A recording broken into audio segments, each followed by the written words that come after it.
हलचल खबर, शक से सच तक।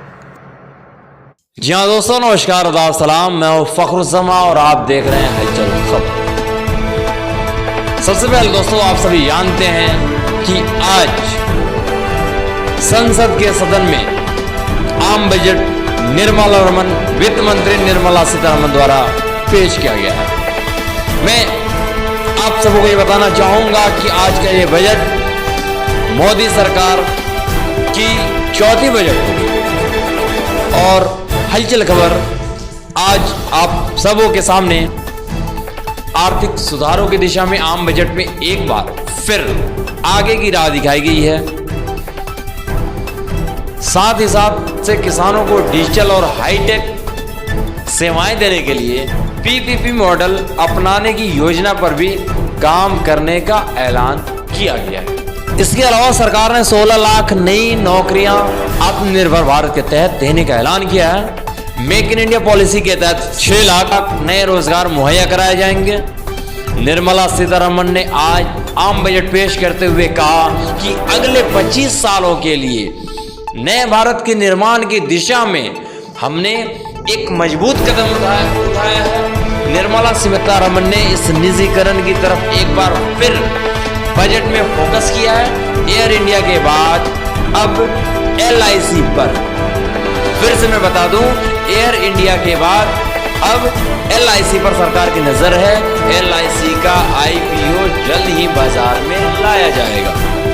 प्रधानमंत्री आवास योजना के तहत 8 लाख घरों को बनाने का काम किया जा रहा है और अब ग्रामीण इलाकों के साथ साथ शहरी इलाकों पर भी ध्यान केंद्रित करते हुए वहां लाभुकों के लिए आधुनिक केंद्रों का निर्माण कराया जाएगा। इस पर सरकार 48,000 करोड़ रुपए खर्च करेगी। सरकार ने पोस्ट ऑफिस में अब ऑनलाइन मनी ट्रांसफर की सुविधा देने का फैसला किया।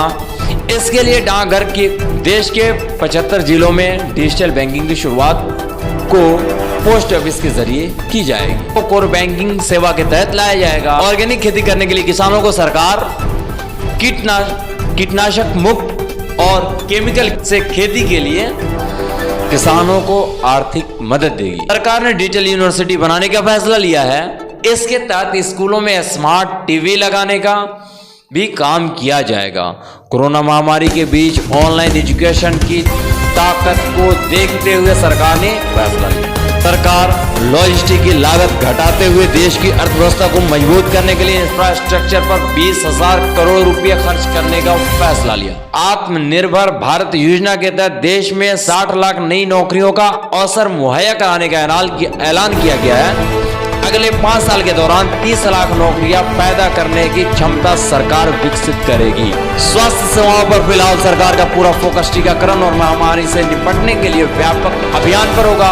सरकार ने LIC का IPO लाने के लिए फैसला किया है। इसी वित्तीय वर्ष में इसकी प्रक्रिया शुरू हो जाएगी। एयर इंडिया की तर्ज पर अब LIC का निजीकरण को लेकर सरकार ने बढ़ाया बड़ा कदम।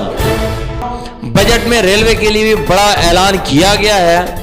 3 साल में 400 नई वंदे भारत का ट्रेनों को चलाने का फैसला लिया गया है। आम बजट में पेश हुआ आखिरी हिस्सा RBI डिजिटल करेंसी जारी करेगा, जहां राज्यों को दिया जाने वाला कर अब बॉन्ड के जरिए भी मिल पाएगा। इससे देश में सरकारी डिजिटल क्रांति आएगी। जी हाँ दोस्तों, अब इसी के साथ आम बजट सत्र 2022-23 खत्म हुआ। मैं फखरुज़्ज़मा हलचल खबर से कैमरामैन सुशील जैन के साथ, धन्यवाद।